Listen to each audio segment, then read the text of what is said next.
Hello dear students, UP board class 12th में अब हम लोग प्रत्यावर्ती धारा से रिलेटेड न्यूमेरिकल सॉल्व करेंगे।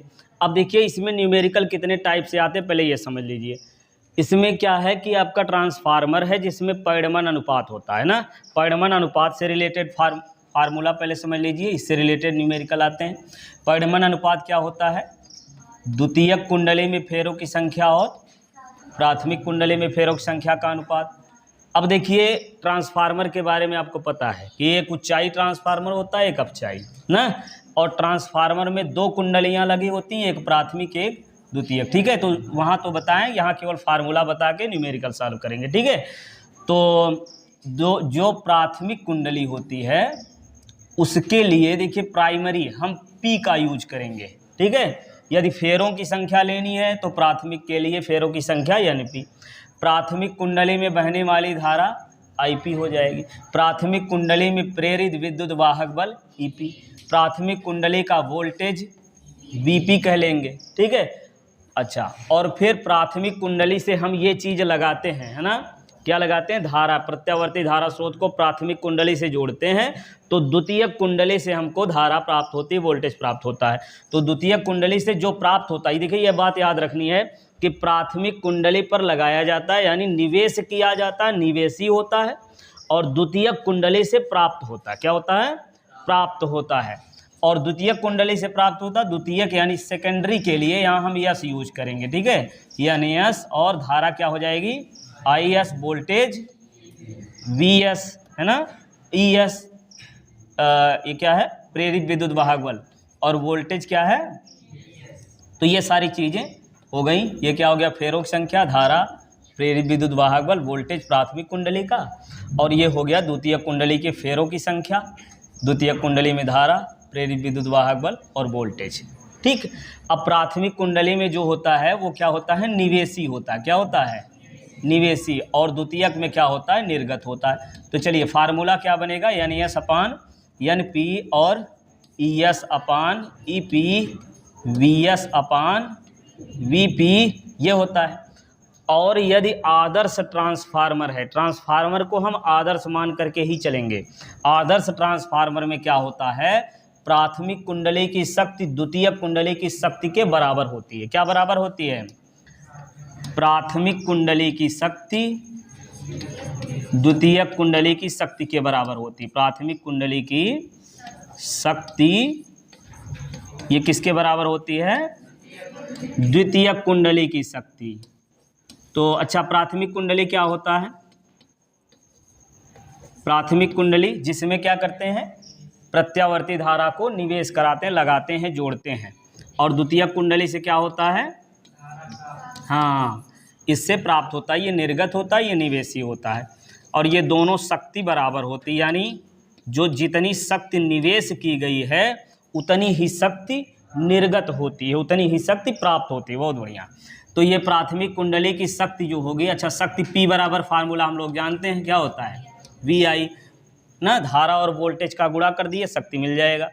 तो प्राथमिक कुंडली की शक्ति क्या बनेगी? V S into I S, और फिर इधर द्वितीयक कुंडली की शक्ति, अच्छा ये प्राथमिक वाला है, तो क्या होगा? V P into I P, और द्वितीयक के लिए V S into I S, ये बात है।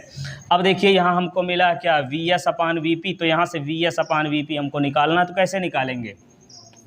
एक काम करिए, आई पी अपनी जगह है, ठीक है, आई एस को इधर ले आइए, ये हो गया।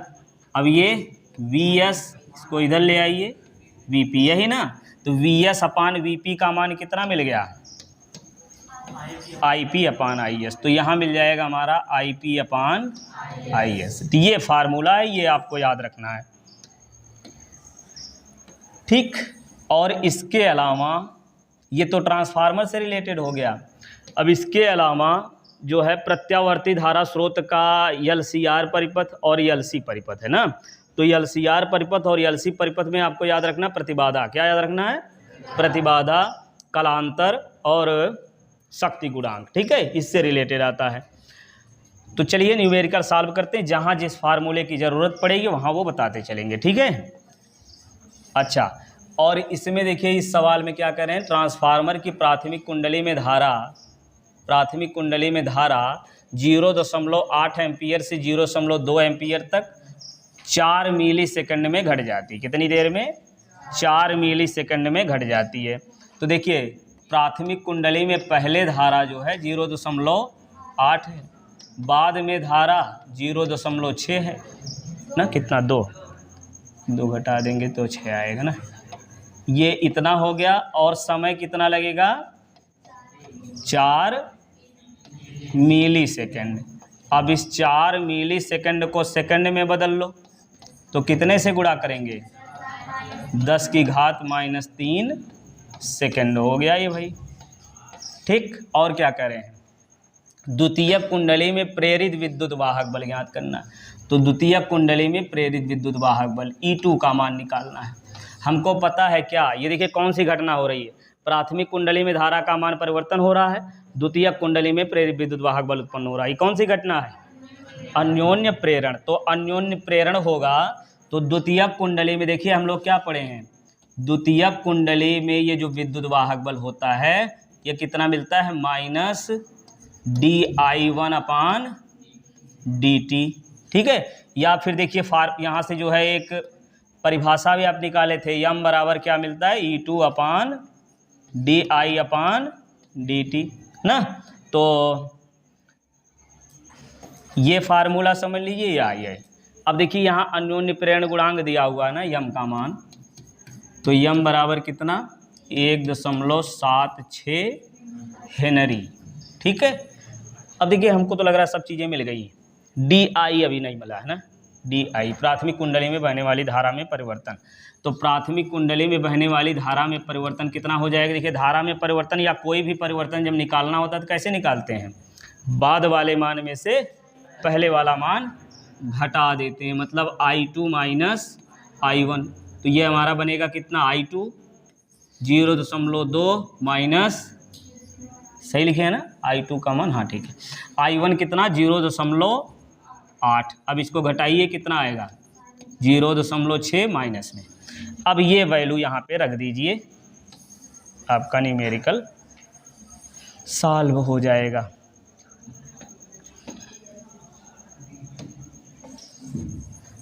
फार्मूला क्या है? द्वितीयक कुंडली में प्रेरित विद्युत वाहक बल E2 बराबर -dI1/dt। यहाँ आप dI/dt भी लिख सकते हो। ठीक है, I1 हम क्यों लिख रहे हैं? जिससे ये हमको स्पष्ट रहे कि ये धारा में परिवर्तन प्राथमिक कुंडली में हो रहा है। ठीक है, इसलिए यहाँ I1 हम लिखेंगे। अब E2 का मान निकालना, रख लो यहीं, यम का मान 1.76।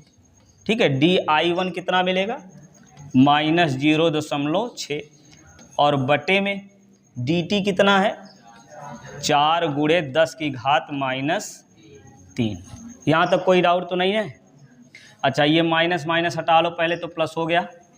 ठीक, अब ये देखिए ये मिल गया हमारा 1.76 गुणे 0.6 बटे 4 गुणे 10 की घात -3। देख पा रहे हैं?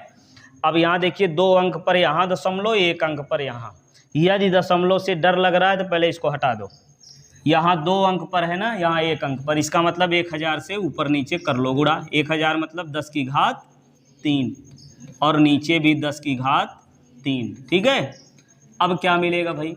अब 10 की घात 3 से गुणा करेंगे, दशमलव हट गया, 176 गुणे 6। अब ये देखिए 10 की घात -3 + 3, ये कट जाएगा। ठीक है, ये कितना मिला नीचे? 4। अब इस 4 का जो है भाग दे दो, इसमें कट जाएगा। 4 चौक 16, 1 बचा, फिर 4 चौक 16, ये कर लो गुणा। 44 गुणे 6, तो कितना मिलेगा?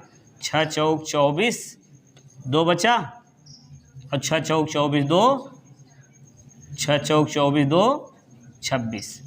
तो ये हो गया हमारा क्या? प्रेरित विद्युत वाहक बल निकालना, तो इतना वोल्ट हो जाएगा भाई। ठीक है, ये 10 की घात 3 का गुणा कर दिए तो ये दशमलव हट गया, 10 की घात 3 भी हट गई। समझ में आया? और ये वाला 10 की घात 3 प्लस और ये माइनस, ये गायब हो गया, इतना बच गया। समझ में आया? चलिए फिर आगे देखा जाए। अगला लगाइए, 220 वोल्ट आपूर्ति से किसी आदर्श ट्रांसफार्मर की प्राथमिक कुंडली द्वारा उस समय कितनी धारा ली जा सकती है। ध्यान दीजिए, कितनी धारा ली जा सकती है जब यह 110 वोल्ट और 550 वोल्ट वाट के किसी रेफ्रिजरेटर को शक्ति प्रदान करता है। क्या कह रहे हैं, 220 वोल्ट आपूर्ति से किसी ट्रांसफार्मर की प्राथमिक कुंडली द्वारा उस समय कितनी धारा। अच्छा, ये कह रहे हैं कि 220 वोल्ट आपूर्ति किया गया, मतलब निवेशी किया गया है। ठीक है, निवेशी मतलब ये क्या लिखेंगे इसको, वीपी। हाँ, प्राथमिक कुंडली के लिए वोल्टेज हो जाएगा 220 वोल्ट। बात समझ में आया। अब इस साथ में लगाते चलो। ठीक है, 220 वोल्ट हो गया, और फिर ट्रांसफार्मर की प्राथमिक कुंडली द्वारा उस समय कितनी धारा, प्राथमिक कुंडली में धारा आईपी, यही निकालना है ना। अब आगे कह रहे हैं जब 120 वोल्ट, अब ये द्वितीयक वाला है ना, वीएस बराबर 110 है, 110 वोल्ट और 550 वाट के रेफ्रिजरेटर। अब ये सामर्थ्य करें ना इसका इतना वाट, इसका मतलब सामर्थ्य किसका, द्वितीयक वाला। हाँ, द्वितीयक कुंडली का सामर्थ्य मतलब जहाँ से प्राप्त होता है वो वाला सामर्थ्य कितना है, 550 वाट। बात समझ में आया। अब कौन सा फार्मूला लगाया जाए भाई। देखिए एक बात यहाँ से समझिए, शक्ति दिया हुआ है ना, तो हमको पता है, देखिए आदर्श ट्रांसफार्मर है तो क्या होगा, ये जो आपकी निवेशी शक्ति होगी ये किसके बराबर होगी, निवेशी शक्ति जो है ये बराबर होगी निर्गत शक्ति के, होगी कि नहीं होगी। अच्छा, तो निवेशी शक्ति जो है ये निवेशी वाला वोल्टेज दिया है, धारा निकालनी है, तो शक्ति के लिए यहाँ क्या लिखेंगे, वीपी इंटू आईपी, और ये निर्गत शक्ति दिया हुआ है ऑलरेडी, तो रख दें 550। अब यहाँ से भाई काम कर लो अपना, 220 और गुणे आईपी बराबर 550, तो ये आएगा आईपी बराबर 550 बटे 220। ये 0 0 काटो, 11 से काट दो, 11 5 55, 11 दूनी 22। ये आईपी बराबर आएगा कितना, 5 बटे 2 काट दो, 2.5 एम्पियर। बात समझ में आई। ठीक है, चलिए कैलकुलेशन अपना खुद से करिएगा। तीसरा देखो, एक अपचाई ट्रांसफार्मर संचरण लाइन वोल्टेज 2200 वोल्ट से 220 वोल्ट करता है। अब देखिए ट्रांसफार्मर कौन सा है, अपचाई। ठीक है, उच्चाई होता है और अपचाई। अपचाई ट्रांसफार्मर क्या करता है, वोल्टेज को कम करता है, याद किए हो ना, वोल्टेज कम करता है। तो इसमें जो है क्या दिया हुआ है, वोल्टेज कौन सा, वीपी दिया हुआ है। ध्यान से समझते जाइए, अपने आप सब आ जाएगा, देखते जाओ क्रम से। वीपी हो गया और वीएस कितना, 220 वोल्ट। ठीक है, जो समझ में आए उसको थोड़ा थोड़ा बोलते जाओ तो अच्छे से याद होगा। आगे प्राथमिक कुंडली में फेरों की संख्या, ये क्या है, एनपी बराबर 4000। सही है। अब ट्रांसफार्मर की दक्षता दी गई है, दक्षता समझ रहे हैं, दक्षता दी गई है 90%। दक्षता का मतलब ये है कि कितना निवेश किया गया, कितना निर्गत हुआ। समझो ध्यान से, कितना निवेश किया गया, कितना निर्गत होगा। दक्षता कब ज़्यादा होगी, तो अनुमान लगाओ, खुद से सोचो कि मान लो जितना निवेश किया गया उतने प्राप्त भी हुआ, जितना निवेशी है उतने निर्गत भी है, तो बताइए दक्षता उसकी बराबर होगी 1 के बराबर। अब अगर देखिए कम निवेश करके ज़्यादा निर्गत हो रहा है, कम निवेश करके मतलब कम लगा करके ज़्यादा प्राप्त हो रहा है, तो उसकी दक्षता कम होगी, ज़्यादा होगी, ज़्यादा हो जाएगी। और अगर ज़्यादा लगा करके कम प्राप्त हो रहा है तो दक्षता कम है ऑलरेडी। तो दक्षता बराबर अभी बता रहे हैं, फिर समझ में आएगा। चलिए लिख दे रहे हैं, दक्षता का के लिए क्या होगा फार्मूला, दक्षता बराबर ये होगा आपका निर्गत, जितना ज़्यादा हमको प्राप्त होगा है ना, उतने ज़्यादा दक्षता हो जाएगी। यानी निर्गत शक्ति बटे क्या, निवेशी शक्ति, इसी का अनुपात जो होता है वो क्या होती है, दक्षता होती है। चलिए आगे बढ़िए, इतना समझ में आया। आगे देखिए क्या कर रहे हैं कि यदि निर्गत शक्ति, अच्छा इसमें निर्गत शक्ति दिया है, निर्गत शक्ति कितना, 8 किलोवाट, 8 किलोवाट, और इस किलोवाट को वाट में बदलो कितना आएगा, 8000 वाट। ठीक है, अब निकालना क्या है, द्वितीयक कुंडली में फेरों की संख्या। द्वितीयक कुंडली में फेरों की संख्या मतलब एन एस, द्वितीयक कुंडली फेरों की संख्या मतलब एन एस निकालना, और क्या, निवेशी शक्ति निकालनी है। क्या निकालना है, यही लिख दें, और निकालना है हमको निवेशी शक्ति। ये प्रश्न समझ में आया, क्या दिया है, क्या निकालना है, आगे बढ़ें। चलिए फिर, तो एक काम करिए, दक्षता दिया है कितना, 90%, तो ये कितना हो जाएगा, 90/100। भाई 90%, प्रतिशत का मतलब बटे 100। अब निर्गत शक्ति कितना, 8000 वाट, और बटे निवेशी शक्ति वैसे ही लिख लो। बात समझ में आई इतना, निवेशी शक्ति। ठीक, अब यहाँ देखो भाई, इधर कुछ कटेगा, 0 से 0 काट दो। अब ये बचा कितना, 9/10 बराबर, चलिए 1-2 लाइन एक्स्ट्रा लगाएंगे जिससे समझ में आया अच्छे सबको, निवेशी शक्ति। ठीक, अब क्या करेंगे, देखिए 2 भिन्न है ना बराबर में, तो क्या होता है, क्रॉस गुणा होता है, करिए गुणा, तो 9 गुणे कितना बनेगा, 9 गुणे निवेशी शक्ति, यही ना, और बराबर में क्या आएगा, इसका इसमें गुणा किया, इसका इसमें कर लो, तो कितना बनेगा, 8000 है, 10 से और गुणा कर लो, 1 0 और बढ़ जाएगा। अब यहाँ से हमको निवेशी शक्ति बराबर कितना मिलेगा,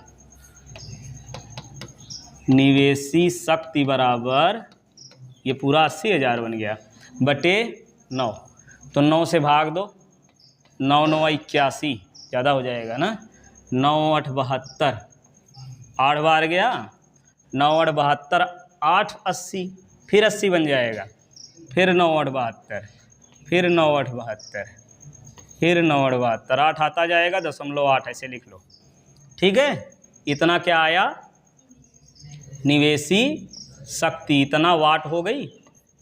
सही है कि नहीं भाई, थोड़ा चेक कर लो, 3 0, हाँ ठीक है, सही है, तो इतना वाट हो जाएगा, ये निवेशी शक्ति मिल गई हमको। अब दूसरा चीज़ क्या निकालना है, द्वितीयक कुंडली में फेरों की संख्या। समझो, यहाँ वीपी और वीएस दिया है, फेरों की संख्या कोई दी हुई है, बस यहीं से काम कर लो। क्या हो जाएगा, ये दूसरा पॉइंट यहाँ से हम कैसे निकालेंगे, N S upon N P बराबर V S upon V P. ठीक है, निकालना क्या है हमको, एन एस निकालना है। क्या निकालना है, एन एस। पहले मान रख दें कि पहले गुणा कर लें, जैसा कहिए, मान रख दें, रख दो, तो एन एस निकालना है, इसको ऐसे ही रहने दो। एन पी कितना है, देख नहीं रहे हो कितना है, 4000, और वी एस 220, वी पी 2200 पूरे है। सही है ना। अच्छा, अब इसको काटा जाए, कैसे काटें, 0 से 0 काट दो, सही है, ये 0 काट दें, ये 0 से ये वाला 0 काट लो, 22 एक कम 22, अच्छा ये 22 पूरा कट गया भाई ना, ये तो पूरा कट गया। अब यानी एस ये बचा कितना, चलो एक लाइन लिख देते हैं, और ये यानी एस बटे 400 बराबर 1/1, एक इधर गुणा करेंगे तो यानी एस बराबर कितना आ जाएगा, यानी एस बराबर 400 का गुणा 1 में 400, इतना फेरों की संख्या हो गई। समझ में आया, एक आंसर ये हो गया, दूसरा वाला ये हो गया। ठीक, समझ में आया नहीं आया? ये दक्षता देखिए, दक्षता क्या होता है, ये प्रतिशत में दिया 90%, तो 90/100 कर दिए। और दक्षता क्या होती है, निर्गत शक्ति बटे निवेशी शक्ति। और बाकी ये फार्मूला तो आपको पता ही है। चलिए अगला लगाइए। एक अपचाई ट्रांसफार्मर संचरण, देखिए एकदम सेम वैसे है, इसको फटाफट लगाओ। अपचाई ट्रांसफार्मर संचरण लाइन वोल्टेज को देखिए हमसे पहले कौन कौन लगा के बताता है, एकदम सेम वही काम है। ये वोल्टेज दिया हुआ है अपचाई ट्रांसफार्मर का, कितना दिया हुआ है, पहले वोल्टेज दिया हुआ है VP बराबर ये 1100 वोल्ट, और बाद में वोल्टेज हो जाता है 110 वोल्ट। सही है ना? अब प्राथमिक कुंडली में फेरों की संख्या यानी एस आपका हो गया 2000। हाँ, और फिर निकालना क्या, दक्षता दी गई है, दक्षता दी गई है 80%। निर्गत शक्ति दिया हुआ है, निर्गत शक्ति है 4000 वाट। सही है ना? अब गणना करनी है क्या, पहला हमको निकालना क्या है, द्वितीयक कुंडली में फेरों की संख्या N/S, और फिर द्वितीयक कुंडली क्या होगा NP ना, बहुत बढ़िया। और द्वितीयक और क्या निकालना है, निवेशी शक्ति। बात क्यों कर रहे हो जी, सवाल आ गया भाई, लगाओ जल्दी जल्दी। निवेशी शक्ति, ठीक। चलो तो पहले यही फेरों की संख्या वाला फार्मूला लगा लो। यहाँ से होगा NS बटे NP बराबर VS बटे VP। ठीक है, तो NS कितना है 2000, NP निकालना है, VS का मान 110 और VP कितना है,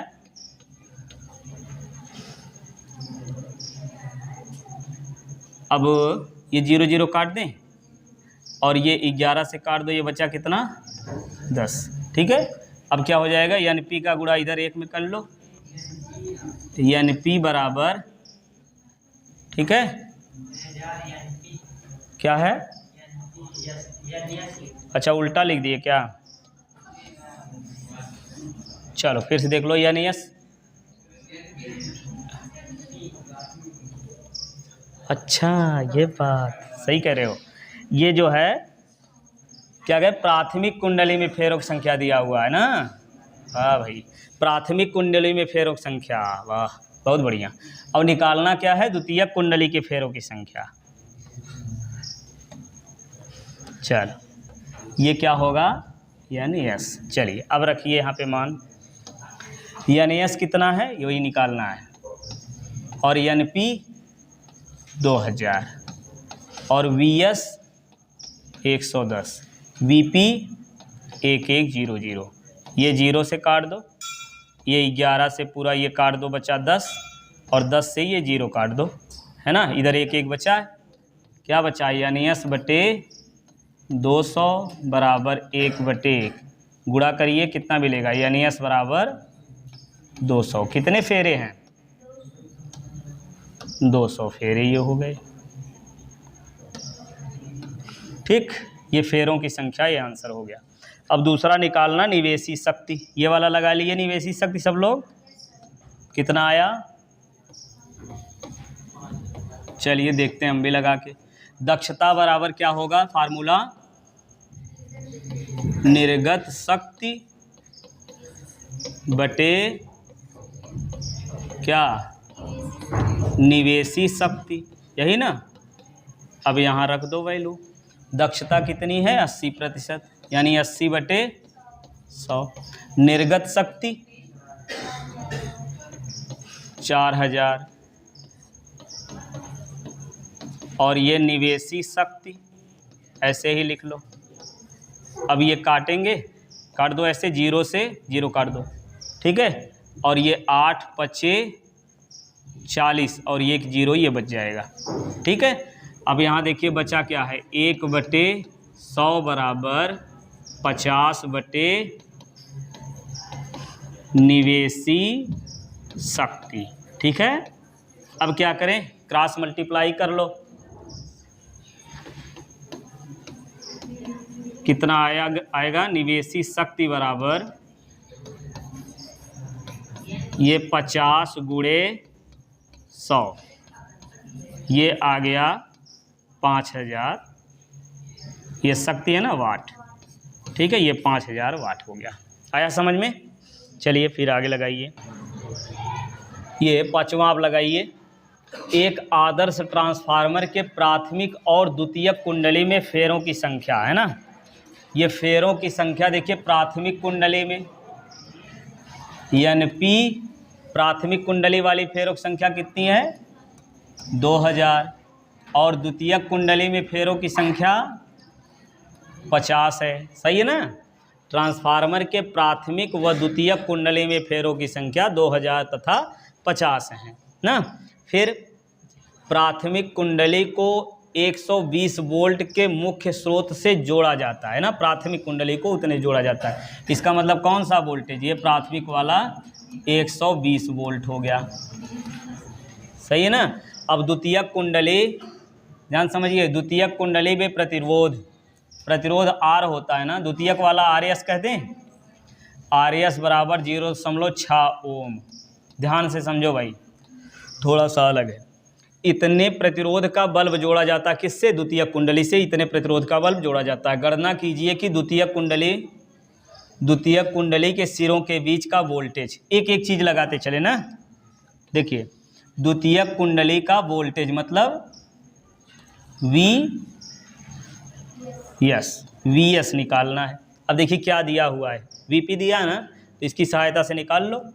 फार्मूला क्या लगेगा, NS अपान NP बराबर VS अपान VP।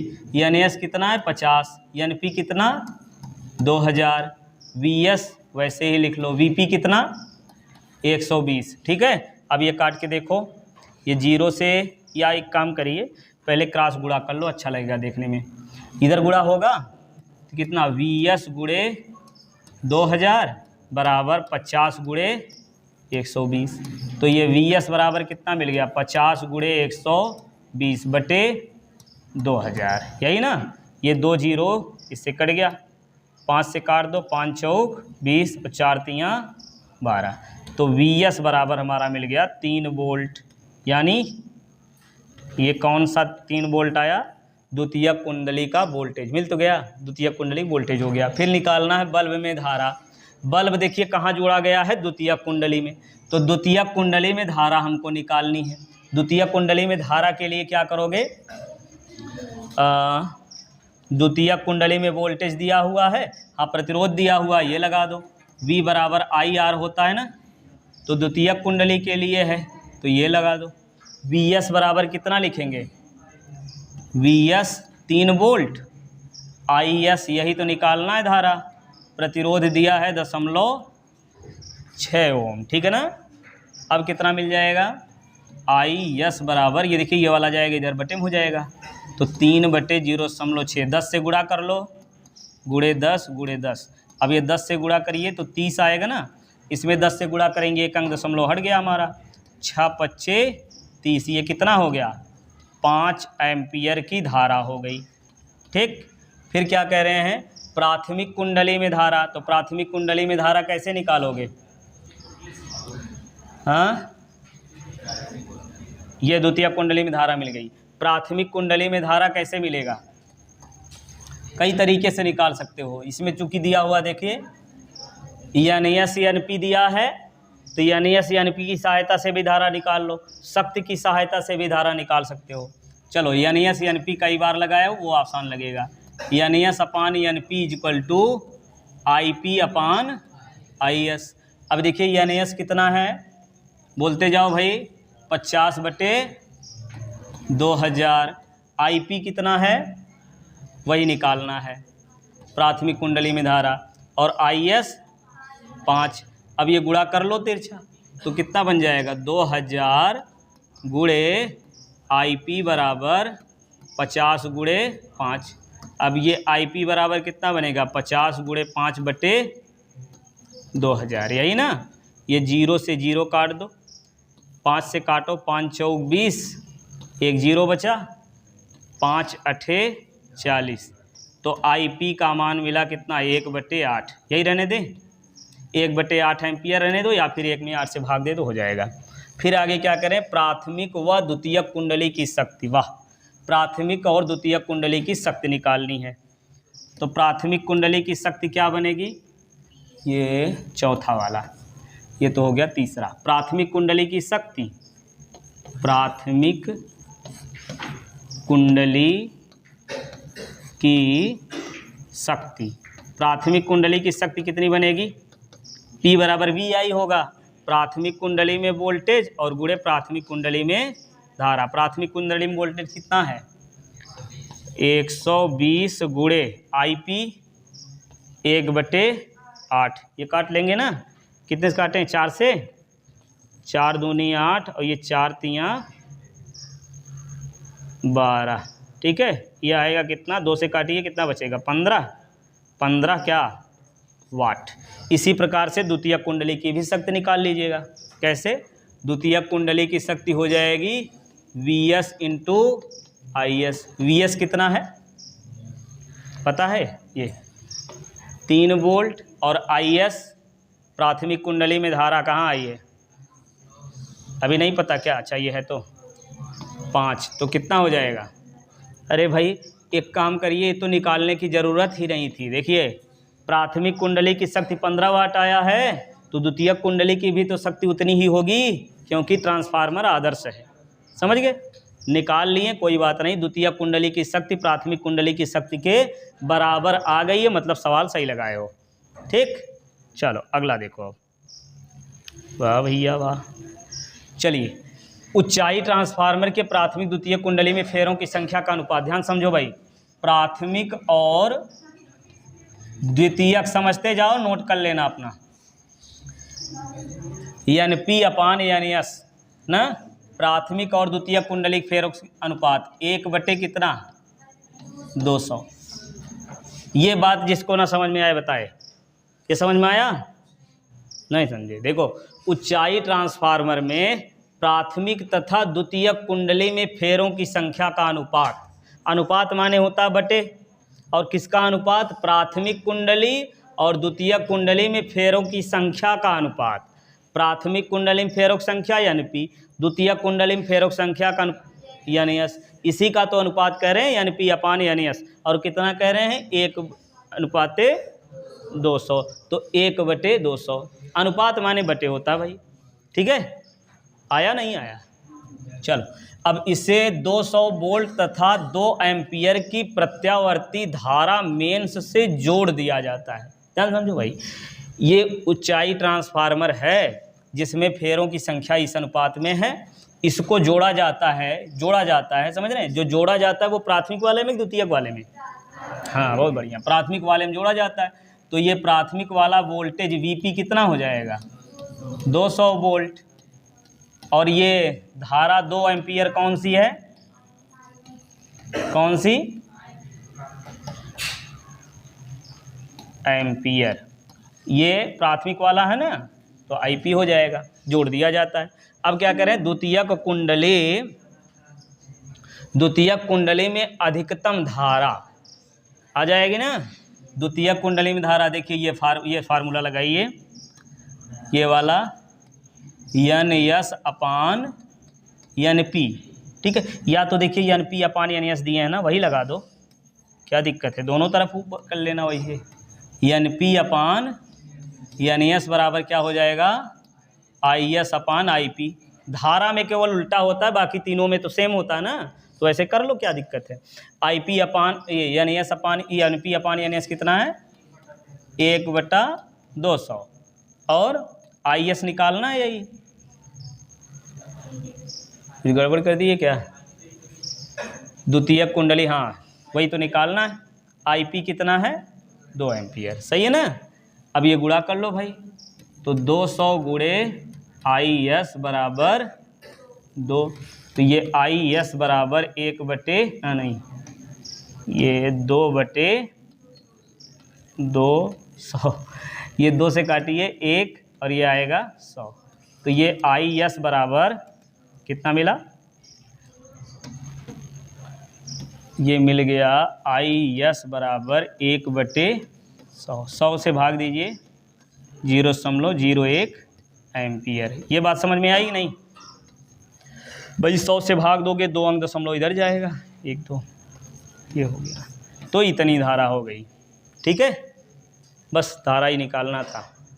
अगला देखिए अब, या एक ट्रांसफार्मर के प्राथमिक विभवांतर, प्राथमिक विभवांतर बोलते जाओ, क्या लिखें? प्राथमिक विभवांतर Vp बराबर 220 वोल्ट, यही ना। आगे, ट्रांसफार्मर की प्राथमिक एवं द्वितीयक कुंडली में फेरों की संख्या का अनुपात, फिर अनुपात है, प्राथमिक फिर द्वितीयक, तो क्या लिखें?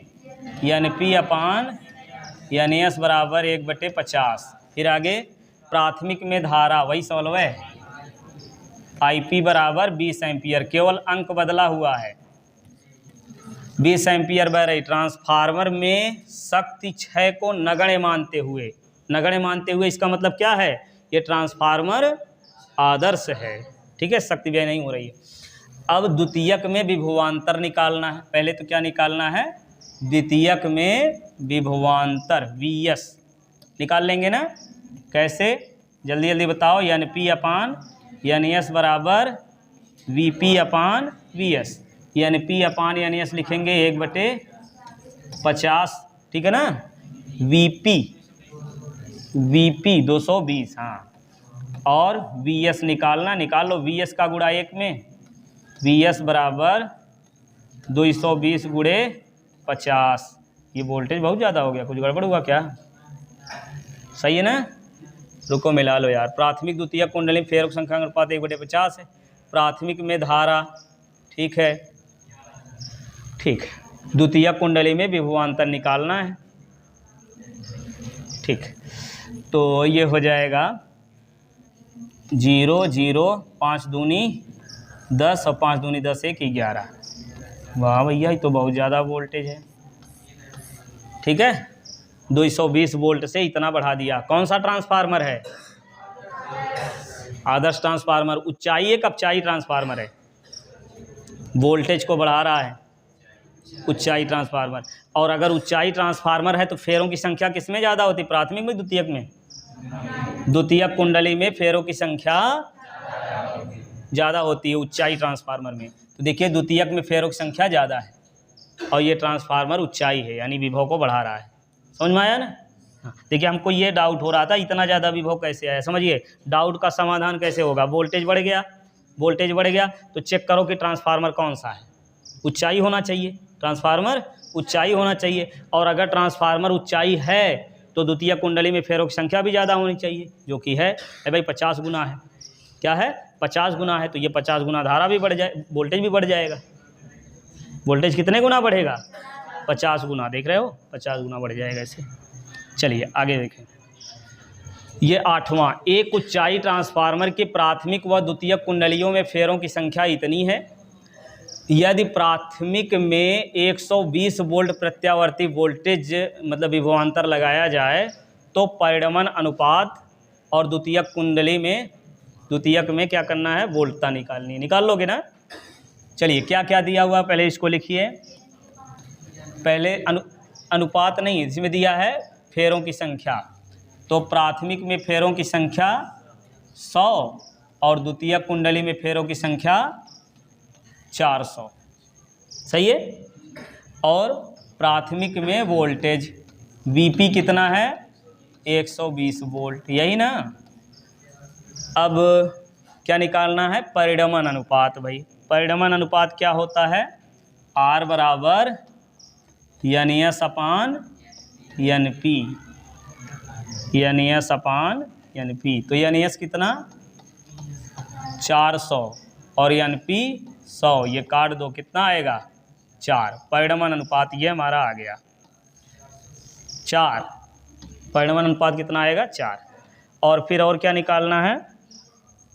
द्वितीयक कुंडली में वोल्टेज, बहुत बढ़िया। द्वितीयक कुंडली में वोल्टेज मतलब Vs ना, फार्मूला लगाओ, Ns अपान Np बराबर क्या होगा, Vs अपान Vp।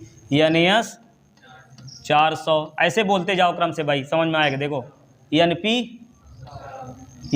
100 और Vs कितना है ज्ञात करना है, वाह भाई। Vp 120, गुणा कर दें काट दें, चलो गुणा, हाँ काट दें, 0 से 2 0 काट दो और ये गुणा हो जाएगा। Vs बराबर 120 गुणे 4, तो कितना बनेगा, 12 चौक 48, 480 क्या वोल्ट है भाई, विभव और वोल्टेज है, वोल्ट हो जाएगा। ठीक है, आया। चलिए अगला लगाइए भाई, इसमें क्या कह रहे हैं, दिखाए गए, अच्छा दिखाए गए प्रत्यावर्ती धारा परिपथ में गणना कीजिए। क्या गणना करनी है, प्रेरकत्व यल का प्रतिघात। ध्यान दो, जो प्रतिरोध यानी कुंडली होती है ना, तो कुंडली में जो प्रतिरोध का कार्य करता है उसको क्या बताए थे, प्रेरण प्रतिघात, और संधारित्र वाला जो प्रतिरोध होता है उसको धारितीय प्रतिघात। क्या, धारितीय प्रतिघात और प्रेरण प्रतिघात। ठीक है, अब जब दो चीज़ें जुड़ी हुई हों, दो चीज़ें या दो से अधिक जुड़ा हुआ हो, जैसे इसी में जुड़ा क्या, प्रतिरोध और प्रेरकत्व यानी कुंडली कह लीजिए, कुंडली और प्रतिरोध दोनों हैं। तो जब दो या दो से ज़्यादा चीज़ें जुड़ी होती हैं तो कुल जो प्रतिरोध होता है उसको हम कहते हैं प्रतिबाधा। क्या कहते हैं, प्रतिबाधा। किसी तार का जो प्रतिरोध होता है वो तो प्रतिरोध होता ही है, और कुंडली का जो प्रतिरोध होता है उसको कहते हैं प्रेरण प्रतिघात। क्या कहते हैं, प्रेरण प्रतिघात। और संधारित्र वाले को धारितीय प्रतिघात। और दो या दो से अधिक चीज़ें जुड़ी हो तब प्रतिरोध प्रतिबाधा हो जाती है। चलिए तो फिर देखिए क्या क्या दिया हुआ, जो दिया रहे पहले उसको लिख लो। क्या दिया है, तार का प्रतिरोध दिया हुआ है, यही 100 ओम, ओम का चिन्ह बना लो। और फिर प्रेरकत्व दिया हुआ है ना, यल को क्या कहते हैं, प्रेरकत्व। अच्छा, प्रेरकत्व के अलावा और क्या कहते हैं उसको, स्वप्रेरण गुणांक भी कहते हैं। इतना हेनरी आ गया ये हमारा। आगे और क्या दिया हुआ, ये समझ रहे हो, ये प्रत्यावर्ती धारा स्रोत ये जोड़ा गया है, ध्यान समझो। V बराबर क्या होता है, V0। अब इस टाइप का देखिए, आज तो पहली बार इस टाइप का सवाल लगा रहे हैं ना, पहला सवाल, तो पहला वाला बहुत डिटेल में समझ लो इसको, बाकी सवाल तो हवा हो जाएगा सब। देखो V बराबर V0 साइन ओमेगा टी है ना। अब V क्या है, प्रत्यावर्ती वोल्टेज है। अब ये पढ़े हो V0 क्या है, अधिकतम मान, वोल्टेज का शिखर मान कह लो, या वोल्टेज का अधिकतम मान, महत्तम मान, जो भी आयाम भी कह सकते हो ना, वोल्टेज का आयाम। क्या क्या कहते हैं, ये पूछा जाए जिससे समझ सको कि क्या पूछा जा रहा है। वोल्टेज का आयाम, वोल्टेज का शिखर मान, और क्या, हाँ वोल्टेज का अधिकतम मान। इन तीनों में से कोई भी चीज़ पूछे, अधिकतम मान, सही है, लघुत्तम नहीं, अधिकतम। अब ये वोल्टेज जो है, ये तीनों चीज़ों में से कुछ भी पूछे और ये समीकरण दिया रहे तो तुरंत बता दो कि यही है। अगर ये दिया है समीकरण ना, इसमें पूछ ले कि वोल्टेज का आयाम बताइए तो कितना होगा, 10 वोल्ट। वोल्टेज का शिखर मान, वोल्टेज का अधिकतम मान 10 वोल्ट हो जाएगा, समझ गए। और ये क्या होता है, ओमेगा, ये क्या है, ओमेगा टी। ओमेगा क्या है, कोणीय वेग। ओमेगा है हमारा कोणीय वेग, ठीक है। तो इसमें कोणीय वेग कितना होगा, 1000, समझ गए, ऐसे ही होता है। तो चलो, तो यहाँ से हम लिख दें क्या, V0, ज़रूरत पड़ेगी लिख लो, पढ़े ना पढ़े जो दिया रहे पहले उसको लिख लिया करो, 10 वोल्ट, ठीक है। और क्या, ओमेगा बराबर 1000। चलिए अब मात्रक लिखना, क्या मात्रक क्या होगा, रेडियन पर सेकेंड। चलिए अब क्या निकालना, जो जितनी चीज़ें दी गई थी लिख लिए ना। अब सोचो, देखो पहले निकालना यल प्रेरकत्व का प्रतिघात। देखिए सुनिए ध्यान से, प्रेरकत्व का प्रतिघात जो होता है क्या होता है, एक्सएल से प्रेरित करते हैं। और संधारित्र वाला धारितीय प्रतिघात यक्स सी, ठीक है। और ये प्रतिरोध है, ठीक है। यक्स एल बराबर होता है ओमेगा एल और यक्स सी बराबर होता है 1 ओमेगा सी, 1 ओमेगा सी। और ओमेगा की क्या स्थिति, ओमेगा बराबर क्या होता है, देखिए कोणीय वेग है ना, कोणीय वेग बराबर क्या होता है, कोणीय विस्थापन बटे समय। एक चक्कर पूरा करेगा तो कोणीय विस्थापन 2 पाई यानी 360 ना। कोणीय वेग बराबर विस्थापन बटे समय, तो एक चक्कर के लिए विस्थापन हो जाएगा 2 पाई और एक चक्कर पूरा करने में लगा समय जो होता है उसको कहते हैं आवर्तकाल। ओमेगा बराबर 2 पाई अपान टी बन गया और ओमेगा बराबर यही होता है 2 पाई, देखिए। और 1/t बराबर क्या होता है, यफ। यफ को क्या कहते हैं, आवृत्ति। यफ क्या है, आवृत्ति। तो यहाँ 1/t की जगह यफ लिख सकते हैं। चलिए ज़रूरत पड़ेगी तो ये फार्मूला लगा लेंगे, नहीं तो ये लगा लेंगे। और ये यक्स एल बराबर क्या है, ओमेगा एल, यक्स सी बराबर ओमेगा सी, ठीक है। अच्छा चलिए बाकी और क्या निकालना होता है, प्रतिबाधा, प्रतिरोध, तो ये हो गया काम। प्रतिबाधा यदि निकालनी है, देखिए ध्यान समझिए, तो ये आर एल परिपथ आ गया भाई। चलिए सारे परिपथ के लिए प्रतिबाधा हम लिख दे रहे हैं, ठीक है।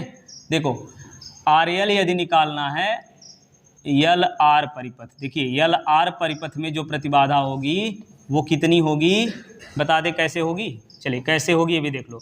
ये धारा हो गई, प्रतिरोध वाला जो वोल्टेज होता है वो धारा की दिशा में होता है, कुंडली वाला वोल्टेज जो होता है वो 90 अंश कलांतर से क्या होता है, वोल्टेज अग्रगामी होता है ना। वोल्टेज क्या होता है, कुंडली में अग्रगामी होता है और संधारित्र में वोल्टेज पीछे होता है, पश्चगामी, बहुत बढ़िया, पश्चगामी होता है। तो ये वी यल जो है ये हमारा किधर होगा, अग्रगामी होगा। तो इसका परिणामी निकालेंगे, देखिए जैसे डेरिवेशन किए थे हम लोग, तो परिणामी यही वी बनेगा ना। वी बराबर क्या आएगा, R L square, V R है ना, वी आर स्क्वायर, देखिए। और ये हमारा क्या बनेगा, वी एल है। देखिए कर्ण का वर्ग बराबर लंब का वर्ग धन आधार का वर्ग होता है ना। कर्ण का वर्ग यानी वी स्क्वायर बराबर लंब का वर्ग धन आधार का वर्ग, ये लो वी आर का वी एल का स्क्वायर, ठीक है। अब यहाँ से देखिए वी आर बराबर क्या बनेगा, आई आर, और ये प्लस आई स्क्वायर यक्स एल स्क्वायर, यही ना। तो अब यहाँ से देखिए स्क्वायर यहाँ से हटाइए, इसको लगाइए अंडर रूट, आई स्क्वायर बाहर बनेगा तो आई आएगा, तो ये मिला R square plus X L square. I को इधर ले आइए तो क्या मिलेगा, वी अपान आई बराबर under root R square plus X L square, सही है। अब यही देखिए ये क्या है, परिणामी विभवांतर है और ये परिणामी धारा है। तो परिणामी विभवांतर और परिणामी धारा का अनुपात ही प्रतिबाधा होती है। तो जेड बराबर R square plus X L square, समझ गए। ये सब हमारे सिलेबस में नहीं है, समझाना था समझा दिए। देखिए याद कैसे रखना है वो समझो। याद क्या स्क्वायर, अच्छा ये वाला, ठीक है स्क्वायर होगा।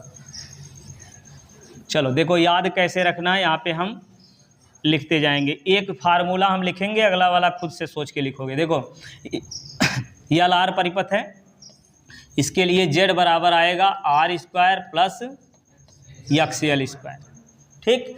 और ये परिपथ यदि है सी आर परिपथ है, क्या है, सी आर, ये था क्या,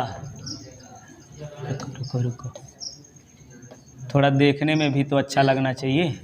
यल आर सी आर और कौन सा लोगे, यल सी आर ले लो यार, यल सी आर परिपथ। चलो तीनों में देख लो, और एक यल सी भी है ना। चलो इतना लिखो फिर तारे। ये इसमें देखिए जेड का मान ये मिल गया, सी आर परिपथ है तो इसमें जेड कितना होगा सोच लो। देखिए यल आर परिपथ है तो यहाँ under root R square plus X L square लिखिए ना। बोलो इसमें क्या होगा, under root R square plus, बस इतने सोचना है, ठीक है। और बाकी देखिए अगर यक्स एल यक्स सी दिया हुआ है, यक्स एल यक्स सी दिया हुआ है तो यहीं रख देंगे, नहीं दिया हुआ है यल दिया हुआ है तो यक्स एल और यक्स सी निकालना पड़ेगा।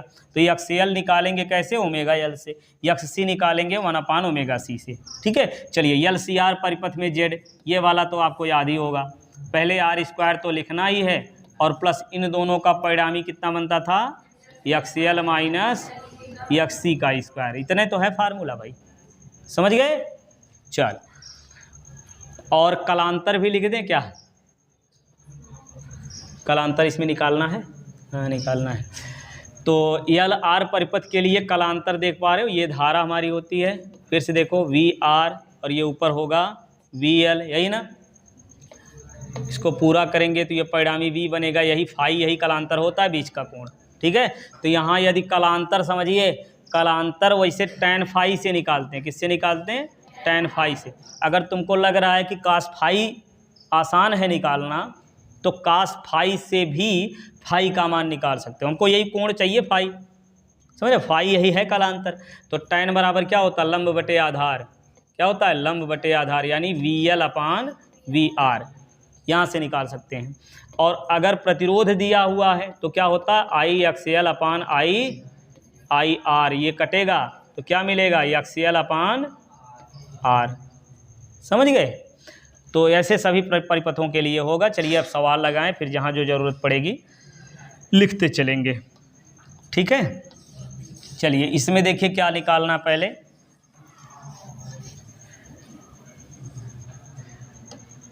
क्या निकालना है, यल प्रेरकत्व का प्रतिघात, है ना। पहले यल प्रेरकत्व का प्रतिघात मतलब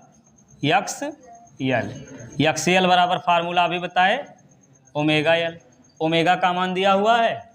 सवाल बहुत आसान होता है, यदि समझ लिए फार्मूला कैसे क्या है, बस ओमेगा कितना 1000, यल क्या है 0.1 ना। तो ये 0.1 से गुणा करोगे कितना आएगा, अरे भाई ये गुणा करोगे 1000 आएगा, एक अंक दशमलव लगाओगे 100 हो गया, 100, ठीक है। 100 क्या ओम XL, ये पहला हो गया।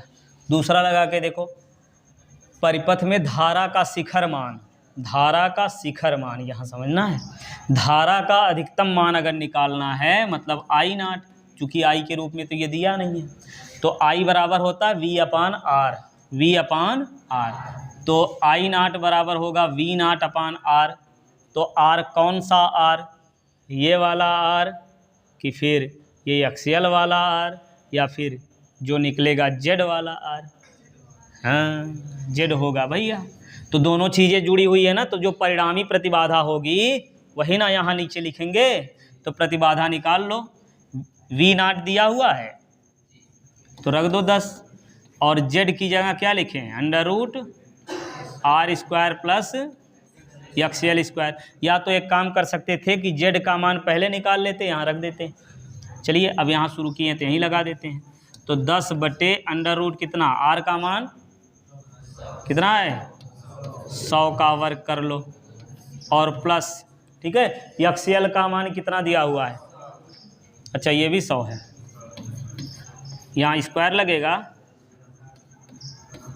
तो इसको डायरेक्ट हल करें कि थोड़ा समझा के, देखो देखो क्या है 100 का वर्ग, ये 100 का वर्ग है ना, जोड़ना है तो कितनी बार जोड़ना, 2 बार। तो 2 गुणे 100 का वर्ग हो सकता है कि नहीं, लिख दें, समझ जाओगे 2 गुणे 100 का वर्ग, नहीं समझ पाओगे। देखो बोल दिया करो नहीं समझ में आ रहा है, ये डबल जीरो है ना, 100 से गुणा करोगे 2 बार लिखना है यही 100, तो 100 को 2 बार लिखो, कितने जीरो आएगा 4। अब ये क्लास 1 वाले की तरह लगाओ अपना ये 100 का वर्ग करोगे कितना जीरो लिखोगे, 4 जीरो। अब ये 10 बटे ये √ देखिए कितना 10,000 है ना, कितना है 10,000 ये 10,000 ये, तो 10,000 कितना हो गया 20,000। अब देखिए 20,000 मतलब ये 4 जीरो है ना, जब ये रूट से बाहर करते हो कोई भी चीज़, देखिए यहाँ लिखे हैं 2 गुणे 2 तो क्या हो जाता है 2, और अगर 3 बार है 2 तो यहाँ से 2 बाहर हो गया, √2 बच जाएगा। 4 बार 2 है तो यहाँ से 2 बाहर हो जाएगा, 4 आ जाएगा। ऐसे ही होता है। चलिए यही काम यहाँ करके देखो क्या मिलेगा। यहाँ से I0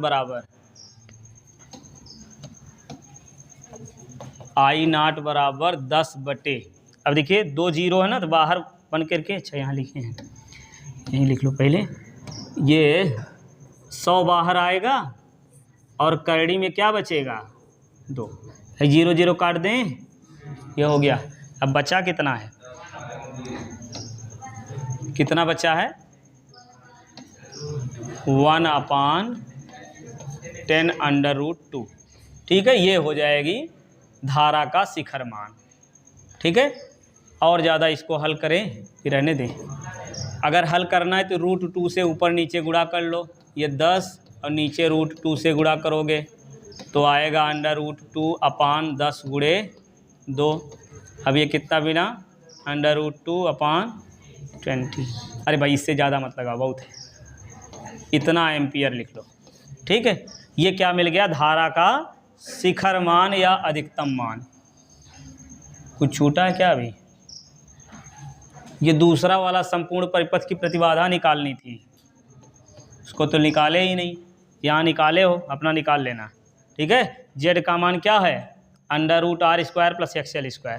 तो यही जेड का मान ऐसे ऐसे हल करते जाओ, लास्ट में क्या आंसर आएगा 100√2।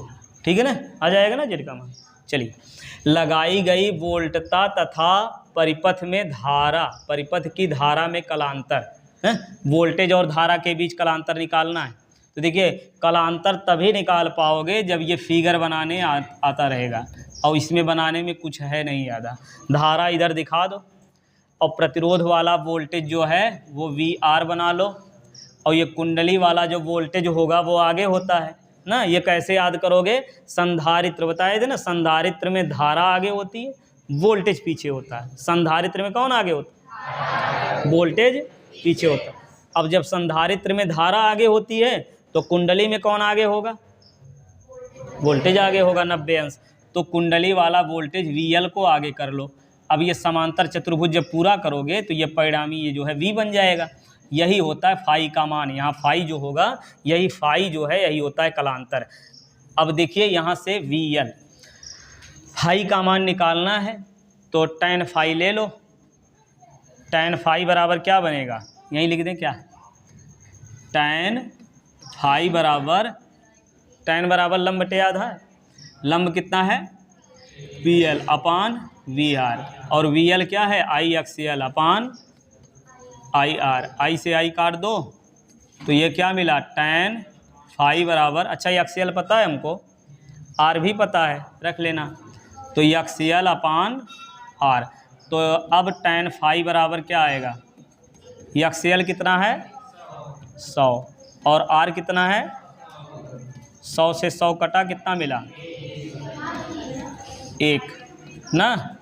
अब ये कट गया तो कितना आया, समझ में आया जी क्या हो रहा है। अब ये 1 है ना, ये 1 कितने का मान होता है tan में, tan π/4 45 लिख दो। ये फाई का मान कितना आया 45 अंश। बात समझ में आई। अगर तुम्हारे मन में आया कि tan से नहीं लगाना, हमको कास से लगाना, उससे भी लगाओगे तब भी वही आएगा। समझे, कास बराबर क्या बनेगा, आधार बटे कर्ण। परिणामी वोल्टेज अगर पता हो तो लगाना। ठीक, चलिए तो समझ में आया ना। चलिए ठीक है, लगाइए, फिर अगला तब लगाया जाए। ये 10वां, इसको देखिए, दिए गए परिपथ में मान ज्ञात कीजिए। धारतीय प्रतिघात, प्रेरकीय प्रतिघात। धारतीय प्रतिघात क्या होता है अभी बताया, XL XC। प्रेरण प्रतिघात XL, प्रेरण प्रतिघात XL, प्रतिबाधा Z, कलांतर I, और धारा का शिखर मान I0 निकालना, इतना चीज़ें। ठीक है, चलिए पहले लिखते हैं जो दिया हुआ है। ठीक है, यहाँ जो भी दिया हुआ है पहले इसको लिख लेते हैं। क्या दिया है, L दिया हुआ है, L बराबर 10 हेनरी। ठीक, और संधारित्र की धारिता C बराबर 20 माइक्रोफैरेड। अब 20 माइक्रोफैरेड को पहले तो माइक्रो हटा लीजिए, 10 की घात -6 फैरेड। ठीक, तो ये आ जाएगा 2 × 10 की घात -5 फैरेड। ठीक, और फिर R का मान दिया हुआ है 500। V0 वोल्टेज का अधिकतम मान कितना हो जाएगा, बहुत बढ़िया 200, और ओमेगा कितना हो जाएगा 100। इतनी चीज़ें मिल गई हमको। अब एक एक चीज़ निकालिए जो निकालना है। क्या निकालना है? पहले तो निकालना है पहला वाला। इसमें क्या निकालना है? धारिती प्रतिघात यक्स सी बराबर होता है 1/ओमेगा c। अब रखिए 1/ओमेगा 100 गुणे सी कितना है? ये 2 गुणे 10 की घात -5। अब इस -5 को ऊपर कर लीजिए, 10 की घात 5 बनेगा। 5 मतलब कितनी बार? 5 बार 0 ये, और नीचे 2 गुणे 100। अब ये 100 से 2 0 काट दीजिए, 1000/2 बचा, काट दीजिए, आया 500। ठीक है, तो ये मिल गया यक्स सी बराबर 500 ओम। ठीक, पहला वाला काम हो गया। अब दूसरा लगा के देखिए। दूसरे में क्या करना है? दूसरे में प्रेरण प्रतिघात यानी यक्स एल बराबर ओमेगा एल। ओमेगा कितना? 100, और फिर यल 10 गुणा कर लीजिए, कितना आएगा? 1000 ओम आ गया भैया। ये लो यक्स एल हो गया। ठीक है, ये पहले वाला का आंसर हो गया।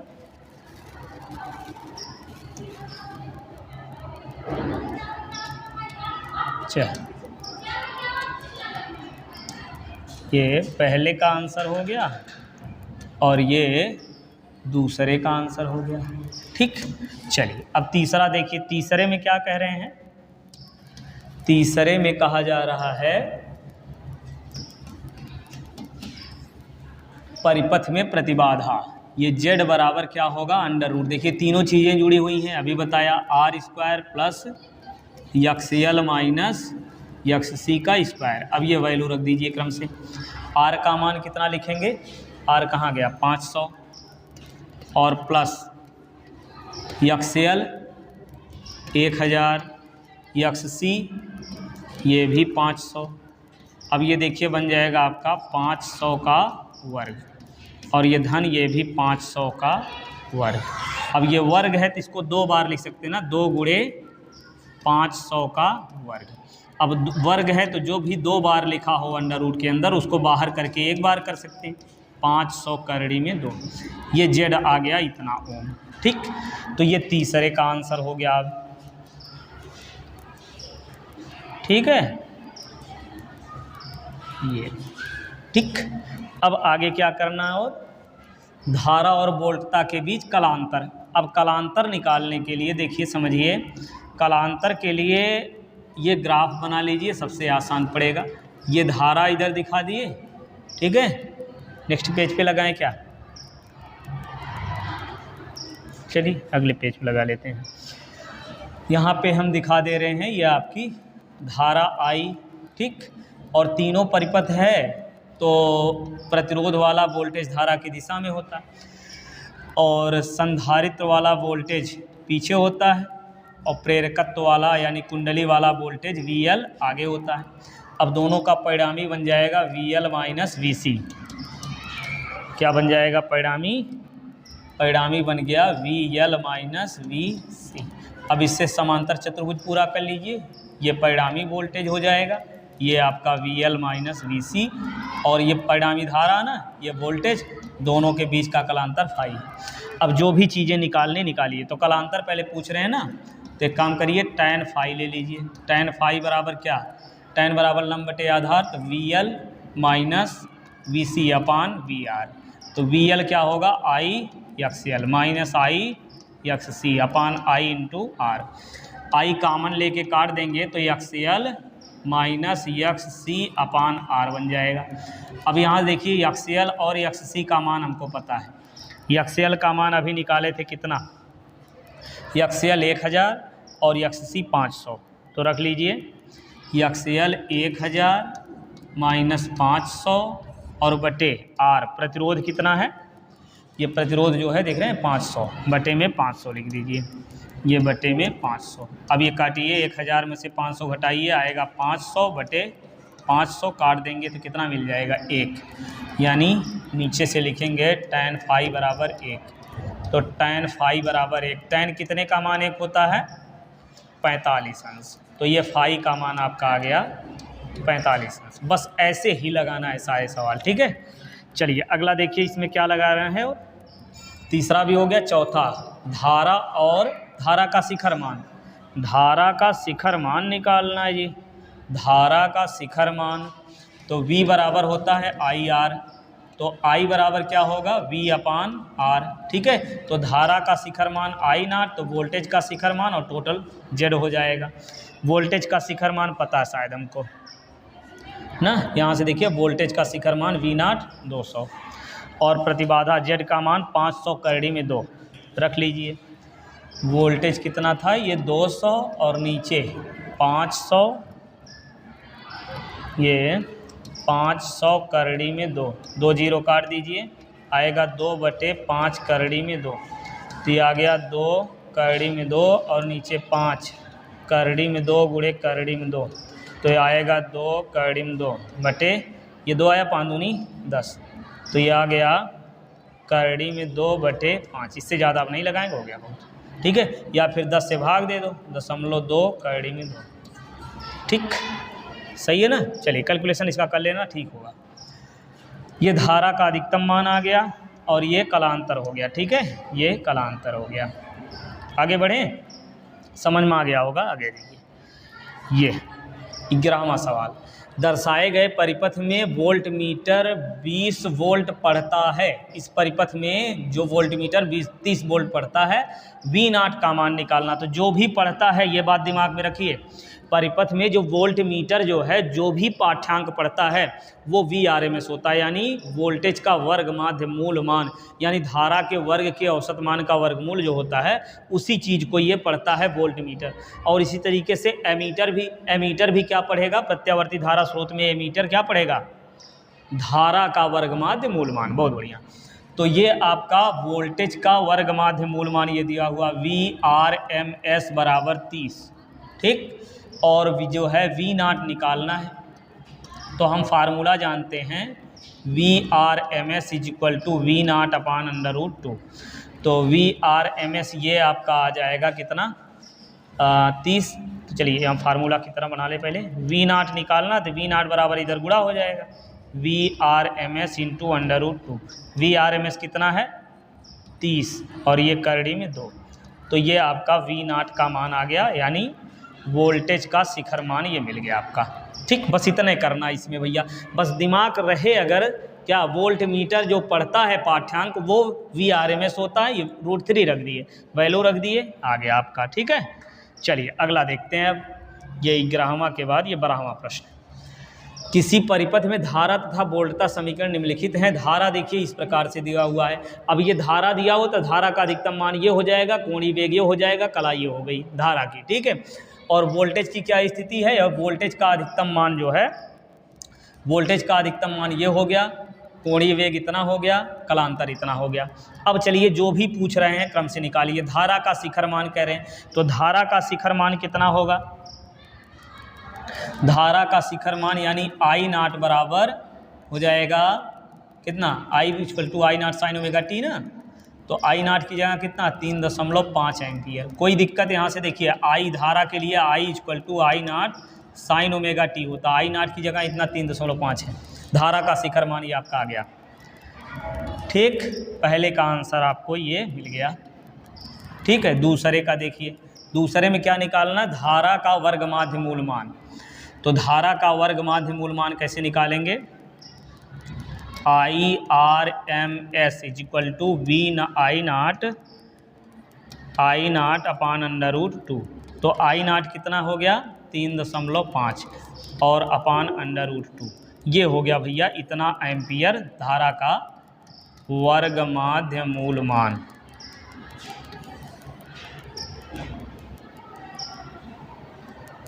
ठीक, चलिए अब तीसरा देखते हैं। यहीं से आवर्तकाल अब निकालना है। आवर्तकाल कैसे मिलेगा, ओमेगा दिया हुआ है ना, देख पा रहे हैं ओमेगा दिया हुआ है, तो ओमेगा बराबर कितना दिया है 628।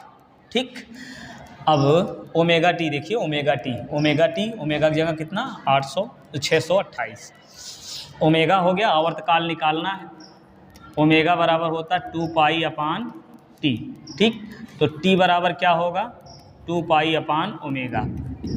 2 पाई का मान 3.14 और बटे ओमेगा 628, यही ना, कर लो गुणा भैया, ये आएगा 826, दशमलव लगाइए 628 या।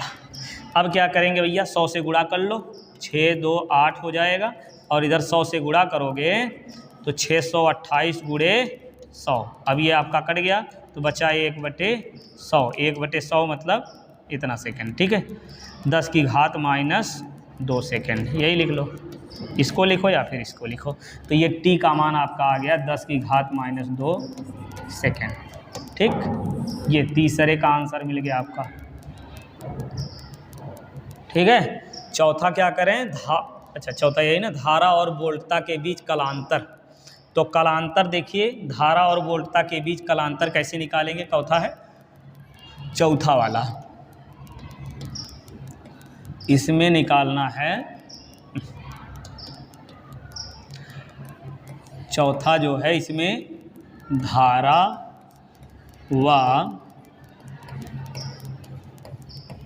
वोल्टेज के मध्य क्या, कलांतर। तो कलांतर कैसे निकालेंगे, अधिकतम मान में से कम वाला मान घटाना है, ये बात याद रखिए।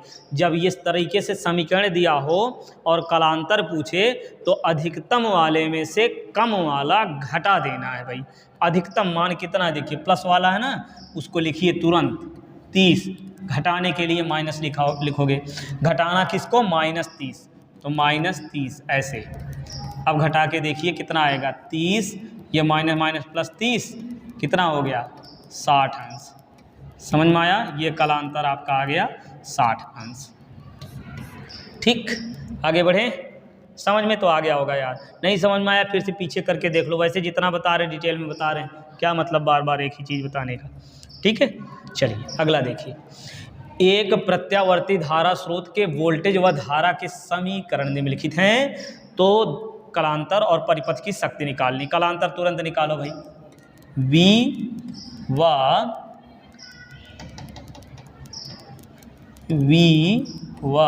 I के बीच कलांतर, अधिकतम मान कितना है, π/3, माइनस करिए, कम वाला मान घटा दीजिए, -π/3, ठीक उसी प्रकार से ये आएगा π/3 माइनस प्लस π/3, जोड़ दीजिए कितना आएगा, हर बराबर अंश जुड़ जाएगा 2π/3, ये कलांतर हो गया, पहले का आंसर आपका आ गया। अब चलिए दूसरा लगाइए, दूसरा जब लगाएंगे क्या करना है, इसमें परिपथ में शक्ति निकालनी है। P बराबर होता है VRMS into IRMS into cos phi, ठीक है।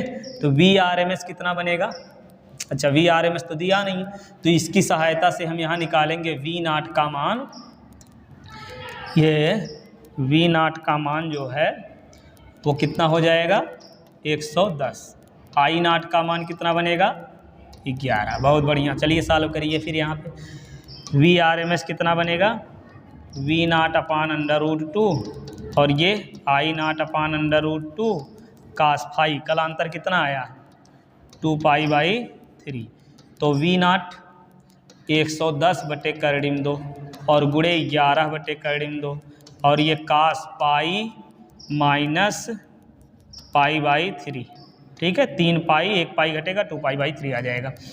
अब ये गुणा करिए, 0 11 1 में 11 11 1 11 12, तो 110/2 और cos पाई माइनस थीटा बराबर माइनस cos थीटा, समझ रहे कैसे, देखिए पाई माइनस थीटा ना, तो यहाँ जो है cos आपका होता है माइनस में, तो cos 180 माइनस थीटा बराबर माइनस cos थीटा माइनस π/3 मतलब 60, तो ये -1210/2 और गुणे कितना बनेगा 1/2।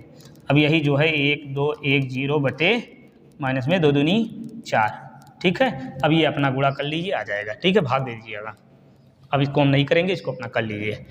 इतना शक्ति 6 आ गई, ये आ गया कलांतर, ठीक।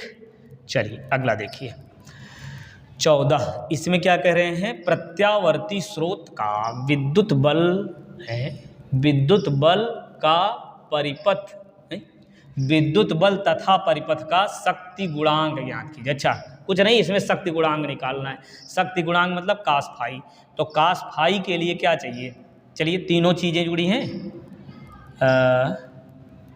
तीनों चीज़ें जुड़ी हुई हैं, तो क्या करना है, चलिए अभी हमने बनाया था ना ये वाला, चलिए अच्छे से बना देते हैं। ये हो गया।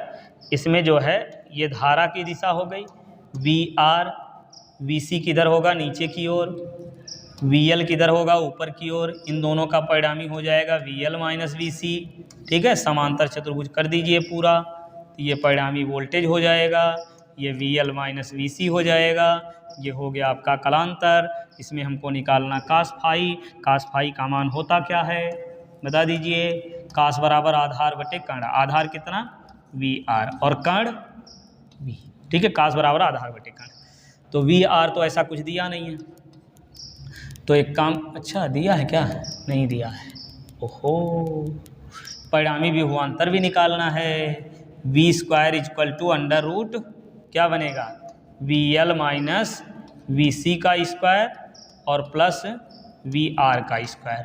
अब ये रख दीजिए, वी आर प्रतिरोध वाला वोल्टेज ये दिया हुआ है 80 का वर्ग कर लो, प्लस वी एल कितना दिया हुआ है कुंडली वाला वोल्टेज 100 और माइनस वी सी ये 40। ठीक, अब इसको हल कर लो भैया, तो कितना बनेगा 8 अठाई 64 2 0। अब ये इसमें भी घटाइए, कितना आएगा 6 का वर्ग 6 0 का वर्ग, ये बनेगा कितना 64 प्लस 6 छक्के 36 2 0। अब इसको हल करो, 2 0 लिख लो, 6 4 10 और 6 3 9 1 10। ठीक है, तो 100 गुणे 100 यानी 100 आएगा भैया। ठीक, v का मान आ गया आपका 100। अच्छा v बराबर इतना नहीं होता है, वी स्क्वायर इक्वल टू इतना स्क्वायर प्लस स्क्वायर स्क्वायर ना, तो v बराबर इतना अंडर रूट होता है, तो v का मान 100 वोल्ट आ गया भैया। तो यहीं रख लो, शक्ति गुणांक इसके बाद आप निकाल लो। अब शक्ति गुणांक, शक्ति गुणांक कास फाई, कास बराबर क्या होता है आधार बटे कर्ण, यानी वी आर अपान वी। तो वी आर यानी प्रतिरोध वाला कितना है 80 और बटे वी परिणामी 100। ठीक है, ये 0 से 0 काटिए, 2 से काटिए, 2 दूना 4 2 पच्चे 10, तो 5 चौक 20 0.4। ये कास फाई का मान ये हो गया। ठीक है यार, ये ठीक, चलिए ये शक्ति गुणांक आपका आ गया। अगला देखें, अब ये 15वां, इसमें क्या निकालना है, प्रदर्शित परिपथ के लिए ज्ञात कीजिए प्रतिबाधा। प्रतिबाधा निकालनी है, तो z बराबर होगा under root R square plus X L minus X C का स्क्वायर। रखो वैल्यू, आर दिया हुआ है नहीं दिया हुआ है, हाँ आर दिया हुआ है, एक्स एल नहीं दिया हुआ, एक्स सी नहीं दिया हुआ है। तो चलिए पहले एक्स एल और एक्स सी निकाल लो। एक्स एल बराबर क्या होता है ओमेगा एल, ओमेगा का मान ये आपका हो जाएगा यहाँ से 100, एल कितना है 10, तो ये आ गया कितना 1000। एक्स सी निकाल लो, एक्स सी बराबर 1 ओमेगा सी, तो 1 ओमेगा का मान 100 और सी कितना है संधारित्र की धारिता 2 गुणे 10 की घात, अच्छा वही 16वां है भैया, केवल बातें थोड़ी सी बदल गई हैं। ठीक, सी का मान 2 गुणे 10 की घात कितना -5 बन जाएगा ना, अभी हम बदले थे 20 माइक्रोफैरेड को फैरेड में, तो ये आएगा ऊपर 10 की घात 5। ठीक, 5 ऊपर, और इधर 2 गुणे 100, अब ये 2 0 काट दो, ये 5 से काट दो, 1500 आ जाएगा आपका, ये 500 एक्स सी हो गया। अब यहाँ वैल्यू रख दो, आर का मान आपका हो गया ये 500 का वर्ग, ये सब कर लेंगे अब, है ना। ये एक्सेल अब तुमको लग रहा है समझ में आ गया होगा अच्छे से। यही सवाल लगा करके अब बंद कर रहे हैं। आपको जो है यदि PDF लेनी है तो चलिए एक नंबर हम आपको अभी व्हाट्सएप पे दे देंगे, इसी पे नीचे चल रहा होगा, उस पर आप जो है मैसेज करेंगे तो हम जो है PDF दे देंगे। आप वहाँ से जो है क्वेश्चन की प्रैक्टिस कर सकते हैं। चलिए ये 500, या तो ऐसा करें कि व्हाट्सएप का एक लिंक दे देंगे, है ना, उसमें आप जुड़ करके आप वहाँ से PDF प्राप्त कर सकते हैं, या फिर टेलीग्राम का, जैसा भी होगा हम जो है बता देंगे। अब इसको सॉल्व करिए अपना कितना आएगा। अभी तो इसको सॉल्व किए थे तो ये आया था 500 करड़ी में 2। ठीक, ये प्रतिबाधा हो गई। शक्ति गुणांक निकालनी यानी कास फाई बराबर आधार बटे कण, है ना। तो देखिए कितनी बार निकाल चुके हैं आधार बटे कण, यही ना आएगा। अब तक याद हो गया होगा, है ना, कैसे निकालने थे। VR तो दिया नहीं है, चलिए I इंटू आर लिखिए और इधर आएगा I इंटू अंडर रूट करके जब निकालेंगे तो क्या मिलेगा, अंडर रूट परिणामी विभवांतर, है ना। तो ये नीचे बन जाएगा क्या, VR दिया हुआ है, नहीं दिया, तो ये बन जाएगा कितना,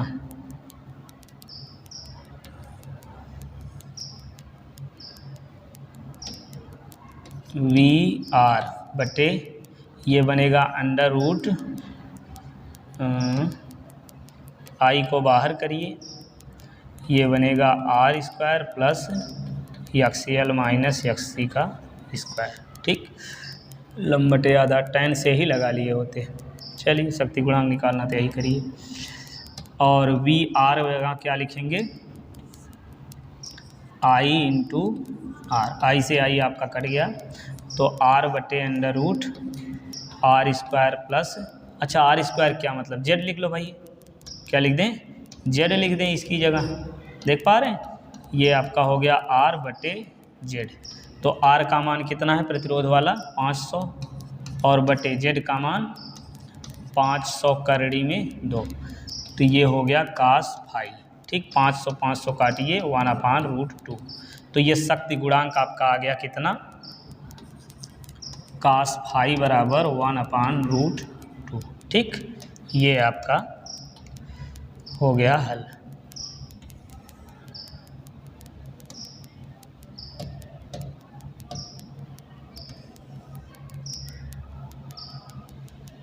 ठीक है, तो इस प्रकार से सॉल्व करना। ये कास फाई हो गया शक्ति गुणांक। धारा और वोल्टता के बीच विभवांतर क्या होता जी, कलांतर होगा। धारा और वोल्टता के बीच कलांतर, तो कलांतर यहीं से निकाल लीजिए, चूंकि कास फाई का मान हम निकाल चुके हैं, तो ये निकालना क्या है, कलांतर। तो इसके लिए क्या करेंगे, ये कलांतर निकालना है। तो लिखिए कास फाई बराबर 1/√2, तो कास फाई, कास कितनी का मान होता है 45 का मान, तो ये फाई का मान आ गया 45। ठीक, ये आपका आ गया कलांतर। ठीक, तो इस प्रकार से हमने जो है परिणमन अनुपात और ये LCR परिपथ, LC परिपथ में जो भी जितने भी प्रकार से प्रत्यावर्ती धारा से रिलेटेड प्रश्न बनते थे सबको हमने यहाँ पे बताया है। तो उम्मीद है सारे प्रश्न आपको समझ में आए होंगे।